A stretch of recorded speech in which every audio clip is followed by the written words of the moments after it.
就是我自己的阿嬷，她在要过世之前，她说了一个遗愿，那这个遗愿就是她想要被放到一个独栋里头，就她希望死后可以住独栋，不要跟大家族住。之后经过了很多层的虚构，它变成现在的这个故事。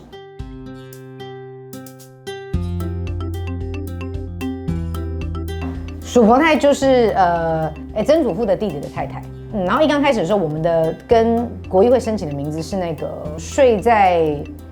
羊皮上勤俭打呼的鼠婆太。对，可是因为后来剧本的发展过程中，因为它是很旁系的，所以在剧本上其实发展上会有些东西逻辑上顺不过去，所以我们想要把它改成直系的。对，然后就想那鼠要怎么办？因为不能跟那个改名字，所以我们就还是把它变成，还是取那个音，对，但是把它变成老鼠。现在这个剧本里头，就这个鼠不太有一种牙齿叫做钉牙，就是这种牙齿是在医学上是发展不健全的牙齿，它是像钉子一样的牙齿。这个里面的主角呢，他就一直在想说，为什么他会有这一颗钉牙，然后就追溯到说啊，他的鼠伯太这样子。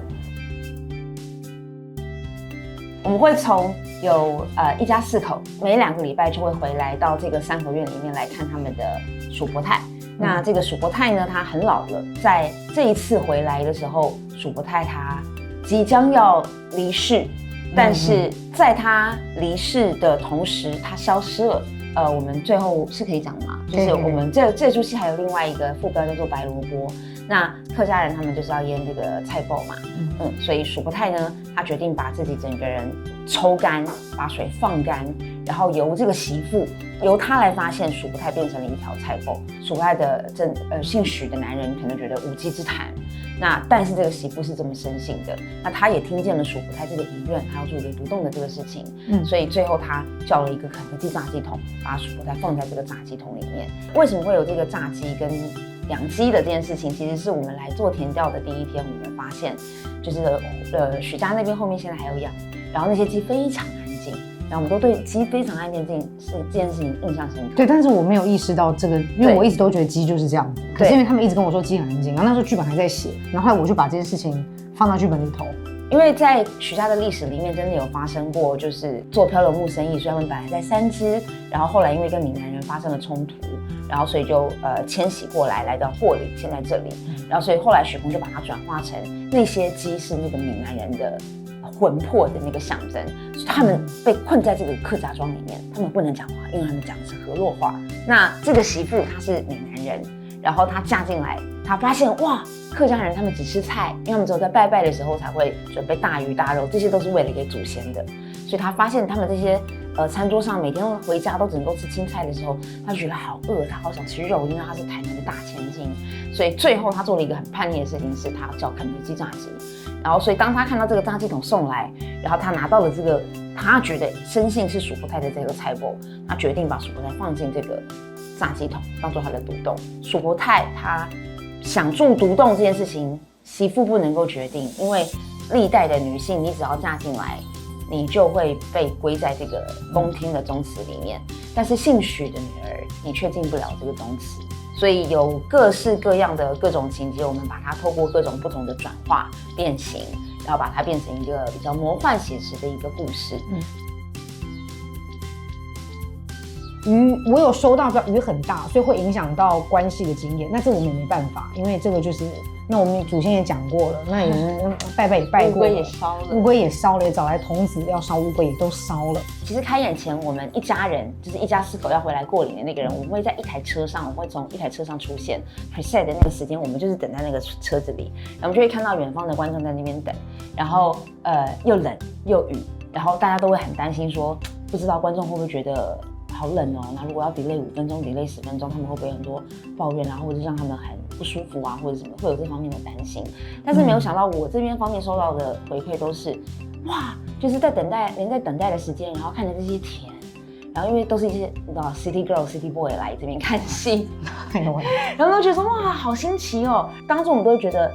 很不好意思，要让观众跑这么远来到这个荒郊野里，但是没有想到他们都说好险有来，因为可能真的有速度，有人真的孕妇感冒想放弃或是什么。但我说的回头都好险有来，因为我们这出戏里面会有一颗大白萝卜嘛，那个大白萝卜会是一个藕状，然后会在一个半月池更远的一个田里面慢慢的生出来，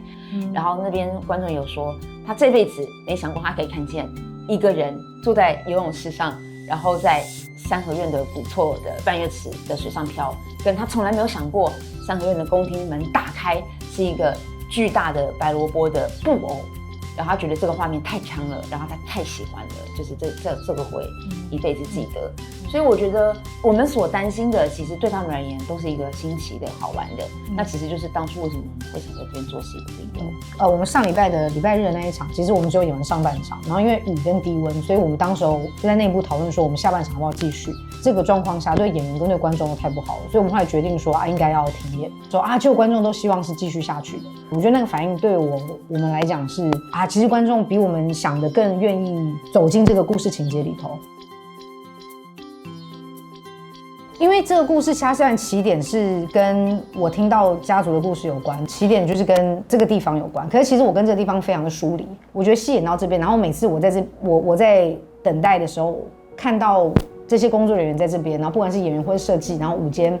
我没有想过这一群我在台北认识的人会来这边。我昨天来倒那个厨师机的水的时候，因为只有我一个人来，然后我打开那个宗祠门的时候，我觉得好像有改变我跟这个地方的关系，也不是变近，但是我觉得我好像比较可以跟他们说，就是就是很谢谢他们把这群人聚集在这边。我常常在笑嘛，就是我觉得我现在比许鹏更了解许家的原因，是因为我们知道有些问题是只有外人才可以问的，或者是有些东西是长辈他只会讲给外人听。所以像有些他爸爸小时候的一些故事啊，或者什么的，都是我告诉他才知道的，或者是他爸爸对于祖先有什么样的想法。我问他说：“那你觉得为什么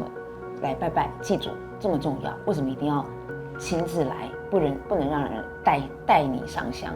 他说：“因为只有你亲眼见到祖先，你才会对祖先有感情。那祖先对他而言是什么呢？他就是说，失落的时候有慰藉。”得意的时候可以来禀报。我听到这个话时候，我傻眼。我爸怎么讲过这样的话？我真的想说他怎么会讲出这样？他每次跟我讲话都我想说他怎么会说出这种长串的话？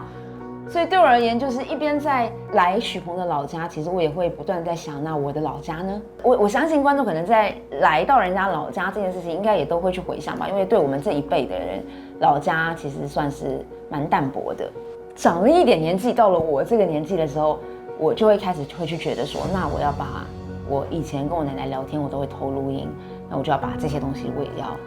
记下来。我妈妈也是海南岛那边来的外省人，所以我妈妈走了，我外婆走了，然后现在我奶奶也走了，我等于没有比我爸爸再更长的亲人在这边，所以对我而言，我是蛮失根的一个人，这样。所以看到有许爸爸他们这样子的望族，羡慕吗？也不一定，但是总之就是会多去思考这件事情，这样。